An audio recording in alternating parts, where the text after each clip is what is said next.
Yomi Denzel se lance dans les NFT. On vous montre tout ça dans cette vidéo détaillée. Fabien, c'est parti, on t'écoute. Mais avant ça, n'oubliez pas de mettre le petit pouce bleu en bas de la vidéo, à vous abonner à cette chaîne et surtout à cliquer sur le lien dans la description pour accéder au Discord où on partage toutes nos infos exclusives sur les NFT, nos stratégies, les préventes, les whitelists. Fabien répond à toutes vos questions. Bref, du très lourd. Fabien, à toi. Bien, on va essayer de structurer cette vidéo parce qu'il y a pas mal de choses à dire et que j'ai envie de rester maximum factuel, même si évidemment je vais donner mon avis uniquement, ce n'est pas un conseil financier ou quoi que ce soit. On n'est pas une société d'investissement, faites vos recherches. Ceci n'est pas un conseil financier, on donne juste notre avis. Exactement, donc on va parcourir rapidement le site internet, l'Instagram, le Twitter, rapide. On va regarder surtout le Discord, OpenSea, et on va retracer, voir ce qu'il en est de tout ça. Bien, alors je ne sais pas si officiellement Yomi Denzel s'affiche clairement avec Crypto Champion, je ne sais pas. En tout cas, sur le Discord, oui, puisque sur le Discord, on le voit ici. Donc on sait que c'est lui. Il n'était pas au tout début, mais il s'est rajouté après. Voilà, après, je ne sais pas s'il apparaît sur sa chaîne YouTube ou quoi que ce soit. Je ne suis pas suffisamment Yomi Denzel pour savoir. Donc, Crypto Champion, qu'est-ce que c'est? C'est 8888 NFT, comme ceci, qui ressemblent à ça. Bon, rien d'exceptionnel, hein, on n'est pas sur du design incroyable, mais c'est pas non plus dégueulasse, donc c'est un peu entre les deux. Ça va sans être fou, quoi. Élément important qu'ils mettent extrêmement en avant, nous donnons en retour $1 million à la communauté sur Discord. Ils font ça bien, ils font ça proprement, ils mettent un petit lien pour suivre l'adresse où on peut voir qu'il y a bien des outs avec des valeurs. Et logiquement, si à la fin on fait le cumul, on arrivera logiquement à $1 million. Voilà, donc c'est plutôt propre, c'est transparent. Il n'empêche que si on réfléchit 30 secondes, on peut tout à fait faire un out et l'envoyer à un copain. Qui c'est qui le verra? Personne. On peut tout à fait faire gagner un copain sur Twitter et ainsi de suite. En fait, ça rajoute de la transparence, oui, mais ça n'enlève pas toute possibilité de triche ou quoi que ce soit. Ouais, c'est tellement obscur comme milieu, enfin, tout est possible, quoi. Ça reste quand même une suite de Non, mais même chiffres. sans être dans le milieu, je veux dire, imaginons, je fais un concours sur Twitter, je tire au sort, j'ai dit il a gagné, alors qu'en fait c'était mon copain. Personne ne peut le voir, quoi. Oui, donc c'est pas avec contrôle, huissier, notaire ou je ne sais quoi, tout est C'est ça. possible en fait. C'est ça, c'est ça. Donc voilà, donc c'est bien. Bon, en tout cas, c'est bien. J'apprécie l'effort de transparence. C'est une bonne chose. Après, voilà, faut quand même pas être naïf. L'effort de transparence n'est pas suffisant pour montrer que c'est sans faille. Même si, pour le coup, en toute honnêteté, je pense qu'il le fait réellement. Il aurait trop à perdre à ne pas le faire. Et on va comprendre pourquoi il le fait et pourquoi il y a un intérêt à le faire, clairement. Donc c'est clairement mis en avant, $1 million. Ici, on nous présente les NFT. Toujours pareil, hein, des rangs, des privilégiés, des privilèges, des rebelles avec différents rangs. Ça ressemble à une collection, pour ceux qui s'en souviennent, ma Mad Cat Militia. C'est un peu dans le même style, sauf que là, c'est des humains. La dernière fois, c'était des chats. Mais c'était pareil avec des rangs militaires et tout ça. Et donc, du coup, en fait, on définit facilement lequel est le plus rare simplement en regardant le rang. Ce qui est plutôt pas mal comme stratégie. Le Discord, on met en avant, évidemment. La roadmap, alors toujours important. Première phase, on a même de démarrer en donnant $1 million, ce qui n'est pas vrai puisqu'ils n'ont pas fini de donner $1 million. Bon. OK, accéder à des connaissances qui n'ont pas de prix. Bon. En fait, dans l'idée, c'est pas con. Il profite de son NFT pour donner accès à ses cours de dropshipping et autres. En fait, il utilise les NFT en tant que utility pour pouvoir accéder à ses cours et ce genre de choses. Vous pouvez accéder au mastermind, j'imagine pas pour tout le monde, uniquement pour ceux qui ont certains NFT en particulier. Ça veut pas dire, ça veut rien dire, mais bon, il fallait le mettre. Augmente la valeur de tes NFT si tu es chanceux et mine un rare. Alors, autant je trouve qu'ils sont ambitieux là, autant je trouve que le niveau d'ambition est très très faible ici. Si tu es chanceux et mine un rare, tu peux faire x2, x5 et peut-être même x10. x10 dans la NFT, c'est plutôt faible, hein. Ouais, c'est pas les standards du milieu, hein. C'est pas les multiples qu'on a l'habitude de voir, c'est ça? Si on regarde Hard Blocks, tu peux faire x100, x1000, on a vu, hein, pas x5, x10 si tu es chanceux. Non, c'est x1000 si tu es chanceux. Enfin, En fait, le ratio, il est pas bon sur la rareté. clairement, enfin, à l'époque des Mi-Bit, bon, ça coûtait 8000 $ à l'entrée, mais vous étiez chanceux, vous vendiez le Glitch Pig à 3 millions de dollars. Donc, c'est plus que x10, quoi. Je sais pas, je trouvais ça. Autant je me dis là, c'est ambitieux, et là, non. Je sais pas. Peut-être un Ok, manque sur les trucs d'expérience d'avant, en ici. fait, il utilise ça pour mettre. En fait, ça fait le lien avec son ancien business qui est celui de dropshipping, c'est ça? Ouais, clairement, ouais. Là, peut-être pour le coup, uniquement supposition, peut-être un manque d'expérience, parce que x5, x2, x5, x10, c'est pas. C'est très Le peu. glitch, le glitch peak, ça fait 3 fois 3, 175. Voilà, donc clairement, on n'est pas sur des mêmes montants. Le metaverse, bon, classique, efficace. Opportunité d'investissement, ça ne veut. Ah ouais, ouais, ça reste flou, mais pourquoi pas. Fonds communautaire, ça, on a ça tout le temps. Ça, c'est un joli mot qui veut dire. Ouais, alors, on expliquera plus tard. Le merch, ok. MetaWar, bon, en fait, plus ça avance et plus c'est flou, ce qui est plutôt cohérent. Ce qui est normal, hein. Enfin, pour le coup, il n'y a rien à dire là-dessus. Plus vous avancez dans le temps, moins vous savez réellement ce que vous allez faire. Donc, c'est cohérent d'avoir quelque chose qui devient de plus en plus flou avec le temps. C'est logique. Pour le coup, c'est normal. Ensuite, alors, très bonne chose. Très, très bonne chose. Les fondateurs sont doxed, comme on dit dans le milieu, donc ils ne sont pas anonymes. On sait qui c'est. On a le prénom, le nom, le job, l'Instagram, le Twitter. C'est propre, c'est bien, c'est une très bonne chose. Très, très bonne chose. Donc, on voit que, bon, je ne vais pas regarder en détail qui étaient ces personnes-là, mais hormis Yumi Denzel, évidemment. Et après, on voit qu'il y a une très, très grosse équipe.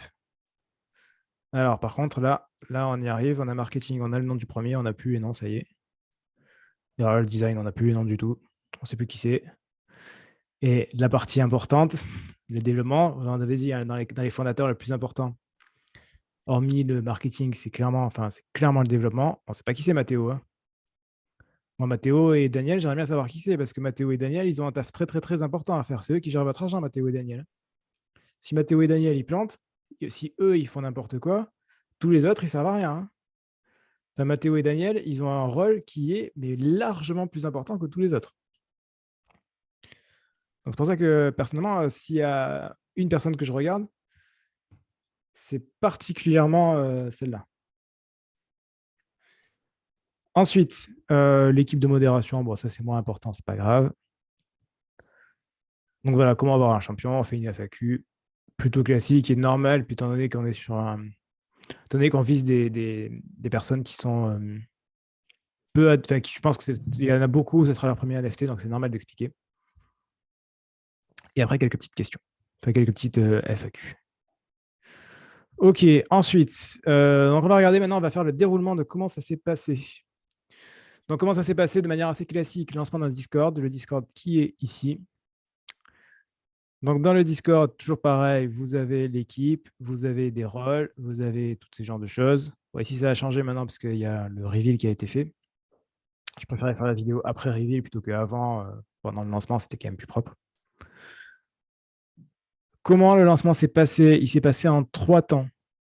On va essayer de remonter un petit peu.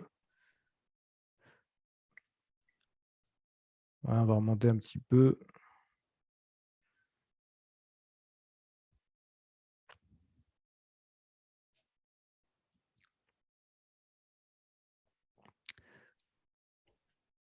Il parle On beaucoup, hein. sort? Il parle beaucoup, il parle beaucoup. Voilà, donc comment ça se passe? Vente privée, comme le site. Donc vous avez trois parties. Vente privée pour les... non, en fait, c'est encore plus avant. Vous avez la partie pré-vente Platinum. Voilà, Platinum. Donc la Platinum, vente Platinum. Voilà, c'est bon, je préfère être propre. Je préfère prendre un peu de temps et vous montrer bien les choses, comme ça on ne reproche rien. Donc première chose, vente Platinum le 11 décembre, qui se fait à 0,2 Ether plus gaz. Maximum 2 par wallet. Crypto champion disponible 2000. Et vous pouvez y aller. Donc, dans ces cas-là, qu'est-ce qui s'est passé à ce moment-là? Ça a plutôt bien vendu. Ça s'est revendu directement sur le secondaire autour de 0,35. Donc, plutôt belle plus-value pour ceux qui voulaient revendre tout de suite. J'aurais bien aimé faire partie de cette Platinum List, mais c'est vrai que c'est important, pour faire partie des listes Platinum et Whitelist, il y avait plusieurs choses. Donc, il y avait les concours d'invite assez classiques et ce genre de choses, des level up, je ne sais plus exactement, mais dans ce style-là. En revanche, une fois que vous aviez fini, il fallait remplir un formulaire. Et le formulaire, il fallait raconter absolument toute votre vie. Pourquoi vous êtes là? Qu'est-ce que vous faites ici? Pourquoi vous soutenez le projet? Qu'est-ce qui fait que vous allez rester dans le projet? J'aime pas trop, quoi. Clairement, je suis pas là à répondre à toutes tes questions. C'est moi qui paye. Je vais pas non plus te dire qu'est-ce que je fais, pourquoi je Ouais, suis là. Et c'est pas d'entretien d'embauche, quoi. enfin, ouais, c'est ça. J'ai pas envie de passer un entretien d'embauche pour aller acheter un NFT, quoi. Et alors, le pire, c'est la Platinum List, parce que si vous pouviez postuler à la Platinum List, alors là, c'était encore pire. Il fallait faire. Enfin, vraiment, là, c'était une quantité de questions démesurée. Enfin, je me dis, je vais pas me rabaisser à poser autant de questions. Il fallait mettre son nom, il fallait mettre la photo, il fallait mettre Crypto Champion à côté. Enfin, c'était vraiment démesuré, quoi. Enfin, c'est démesuré. Alors, ils savent très bien pourquoi ils font ça. C'est parce que plus il y a d'engagement et plus les gens risquent de minter. Donc, c'est clairement pour ça. Mais ça en est un point ridicule. Ils ont atteint le paroxysme, enfin le summum plutôt, pas le paroxysme. Ils ont atteint le summum au moment où ils ont dit, alors la catégorie a été enlevée. On a les traces, hein, au pire, si on nous demande. Ils ont fait un Selling Price Agreement. Alors, qu'est-ce que c'est un Selling Price Agreement? Je ne savais pas non plus, donc j'ai découvert au même moment.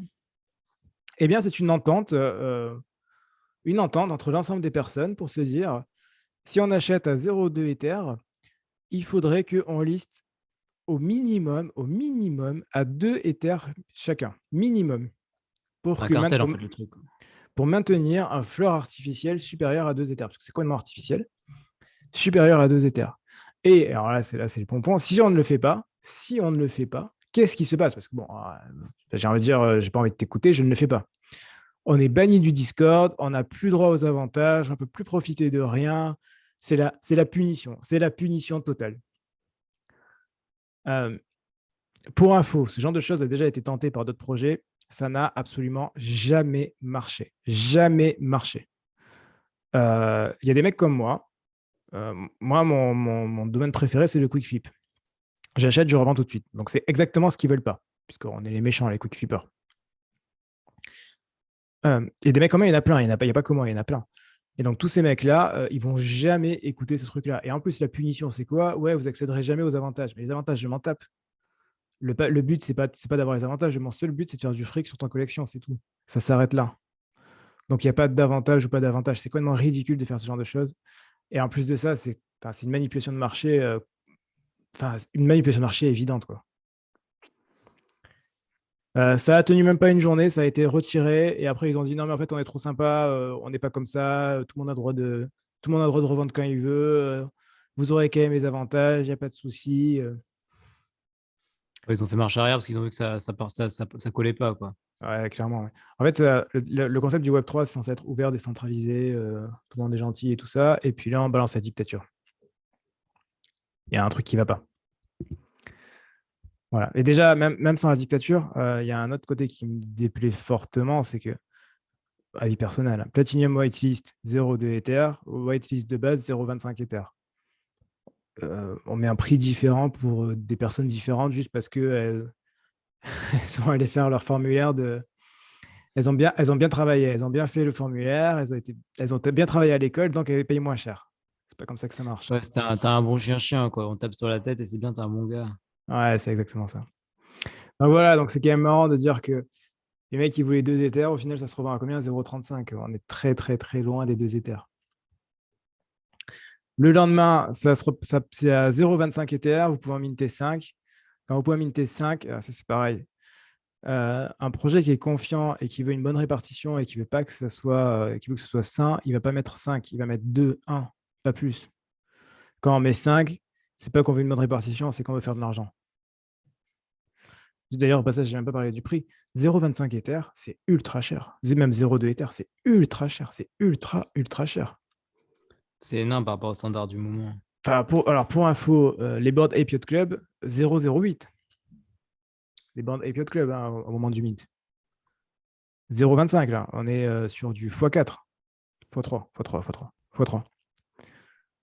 Enfin, 0,25, ça fait 9, 8, quasiment 1000 euros. Quasiment 1000 euros. Enfin, avec le gaz, ouais, 1000 euros. 1000 euros. 1000 euros pour l'image, là. 1000 euros. Surtout qu'il n'y a rien derrière, il n'y a pas d'utility, il n'y a pas de projet, il y a des manipulations de marché, machin. Enfin, Voilà, 1000 euros, 8888 NFT, 8 millions, quasiment 9 millions. Voilà. Donc clairement, enfin, il n'y a aucun doute là-dessus. C'est ce qu'on appelle dans le milieu un cash grab évident. C'est-à-dire, on est là c'est-à-dire pour prendre- récupérer de la thune. Il n'y a aucun doute, hein, il n'y a pas de. Donc en fait, c'est pour ça, en fait, on en revient à ce point d'avant. Si elle récupère 9 millions, ils peuvent en donner un. Et ça fait bien, regardez, on donne 1 million, bah oui, forcément, si tu en récupères 9, tu peux en donner un. Enfin, c'est cohérent, en fait.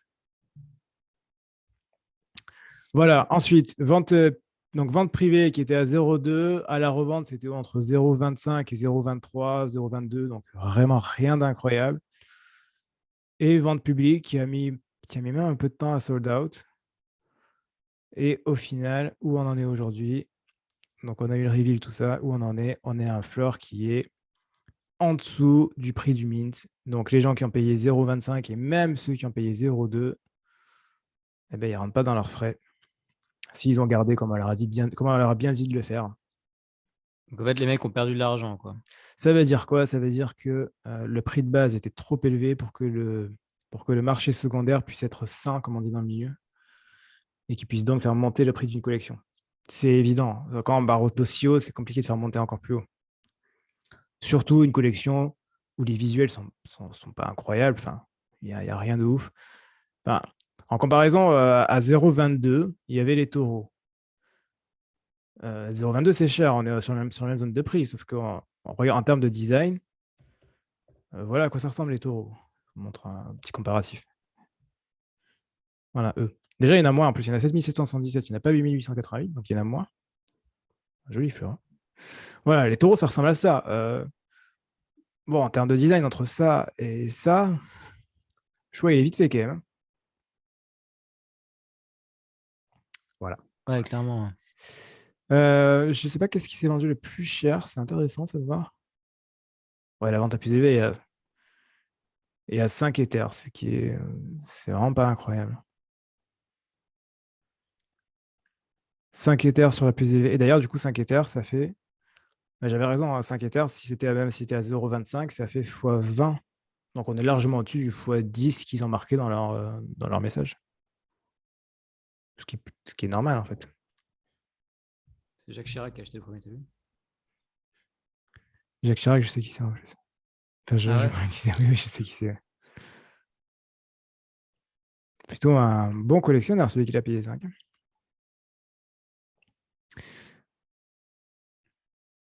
Voilà, donc extrêmement cher. Un fleur qui ne tient pas. Une collection qui s'écroule un peu.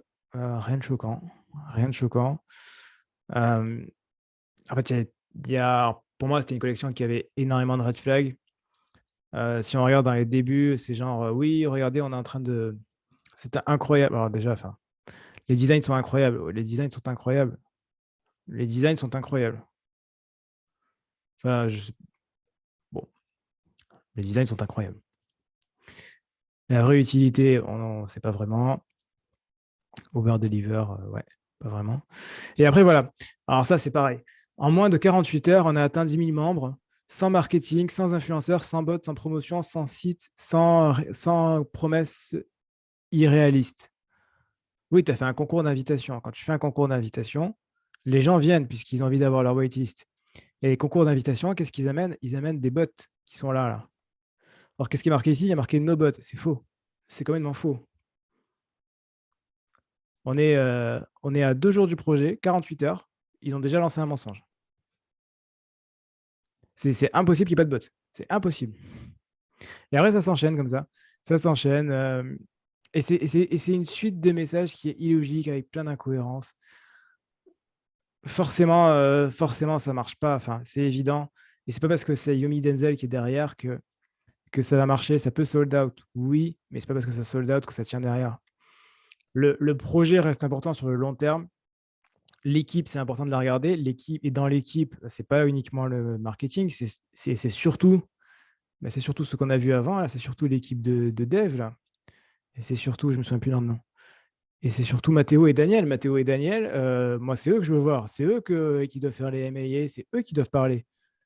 C'est sur eux que le taf il repose. L'important, il est là. Il n'est pas Yomi Denzel. Yomi Denzel, il se montre, il fait quoi? Il fait coucou. Et alors, il fait quoi derrière? C'est l'équipe de dev qui est importante. Voilà. Limite, j'aurais dû faire la vidéo avant et après parce que là, on va me dire, ouais, mais tu le savais, c'est facile de dire, c'est facile de critiquer en sachant que le floor est descendu. C'est Alors, en même vrai. temps, si tu savais que le fort, enfin, c'est juste à regarder ta blockchain. Enfin, si tu l'as pas acheté, c'est que tu n'y croyais pas. Donc, à partir de là, c'est crédible. Ouais. Après, voilà, toujours pareil, ce qu'on voit, c'est que au début de la hype, c'est normal. Après, il se passe plus rien. Ici, on arrive très sûrement au reveal. Ça hype pour acheter les plus chers et les plus rares. Le reveal est passé. On se rend compte qu'il ne se passe rien, ça rechute.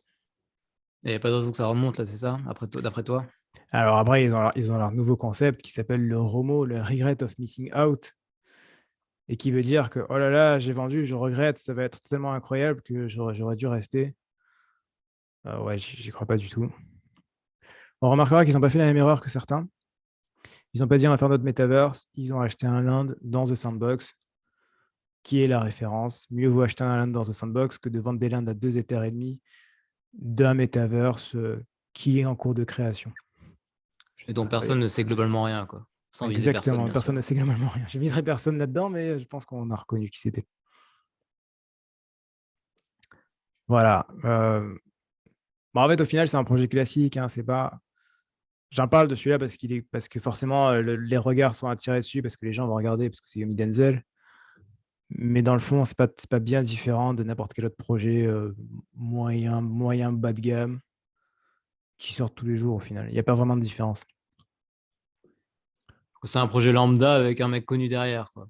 C'est ça, en fait, sans aller au final. En fait, pour être tout à fait honnête, c'est un projet lambda. C'est pas non plus un projet nul. C'est juste que c'est un projet lambda. Il n'a rien d'intéressant. Il est, il est pas pourri sans être incroyable. Il y en a une dizaine tous les jours des projets comme ça. Ça s'arrête là, quoi. Ouais, lambda, quoi. Là, après, voilà, maintenant, ils essayent de, ce qui est logique, hein, de mettre en avant ceux qui achètent beaucoup, ceux qui gardent, et ainsi de suite. Voilà. Après, quand on dit que ça augmente de manière organique et qu'on doit inviter au moins 20 personnes pour entrer dans le Discord, oui, ça, j'aime moins, quoi. Ça, pour le coup, c'est un pur mensonge. De dire on augmente de manière organique et de demander de faire 10 invites pour entrer dans le Discord. Voilà, par contre, c'est un pur mensonge. Voilà. Après, voilà, il n'y a pas de. Enfin, personne n'a forcé à acheter. Les gens ont acheté. Enfin, ils n'ont pas mis de couteau sous la gorge. S'ils ont envie d'acheter, ils ont acheté. Personnellement, si j'étais dans la Platinum Whitelist, j'aurais acheté. Pour être tout à fait honnête, puisque 0,2, 0,35, 0,15 de gain, je prends. J'aurais acheté pour QuickFlip, mais j'aurais quand même acheté. Donc voilà, c'est quand même intéressant. J'ai même essayé d'entrer dans la prévente et ainsi de suite, hein, parce qu'on ne sait jamais.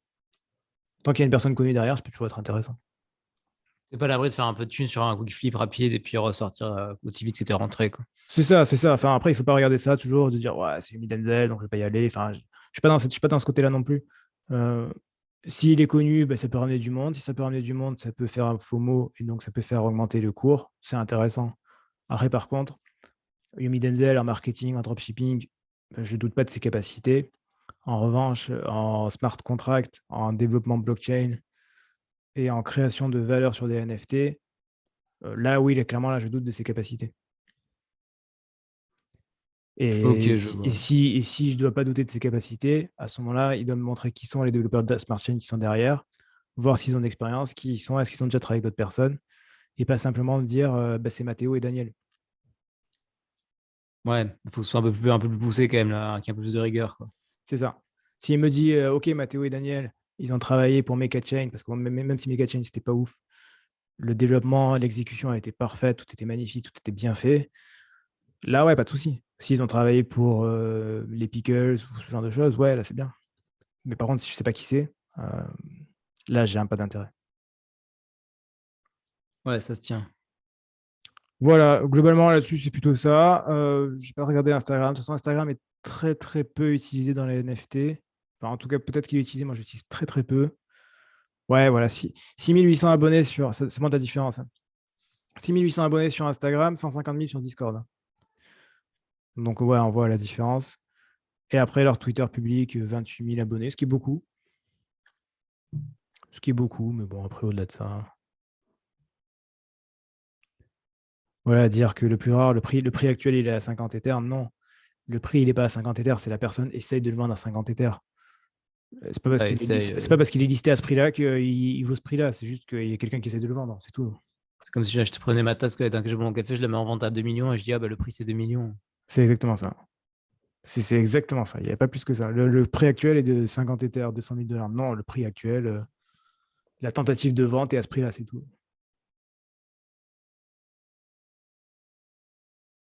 Et d'ailleurs, si ça c'est le plus rare, je m'attendais à quand même plus intéressant pour le plus rare.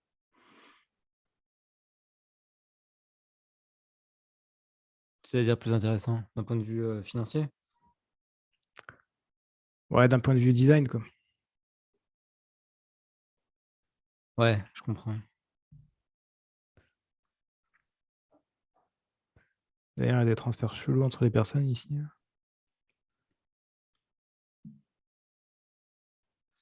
Donc tu vois des trucs qui sont pas très très nets non plus. Ouais, ça me choquerait pas plus que ça que les plus rares soient. Qu'il y ait des petits Soit arrangements à droite à gauche. qui se vendent les uns aux autres pour faire monter artificiellement le cours, c'est ça? Non, je sais pas. Non, ça, là, il n'y a pas, mais je sais pas pourquoi il y a autant de transferts d'ailleurs. Après, j'ai pas regardé. Peut-être que l'équipe a racheté tout ça. Il y a pas mal de choses à pas regarder, mais bon, on va pas s'intéresser à tout ça. Ça, on peut pas le savoir. Ça, si le wallet des devs, il rachète. Tu vois, là, il n'y a que du crypto champion. C'est quand même chelou qu'il n'y ait que du crypto champion. Et on voit que ce wallet, il arrête pas de racheter.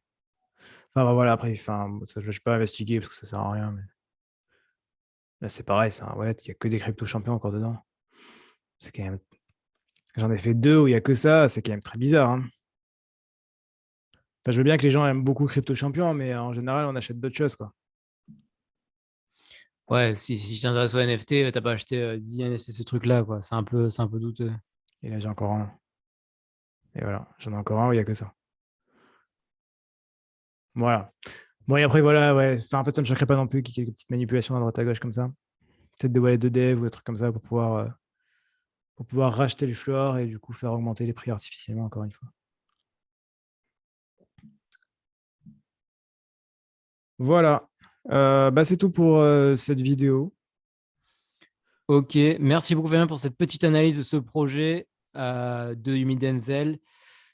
C'était très clair, merci beaucoup. N'hésitez pas à nous dire dans les commentaires ce que vous en avez pensé. Si vous avez des questions, n'hésitez pas aussi à mettre le petit pouce blanc de la vidéo, vous abonner à cette chaîne et à vous inscrire dans le Discord dans la description de la vidéo pour apprendre à faire de l'argent avec les NFT, notamment avec les quick flips qui sont la grande spécialité de Fabien.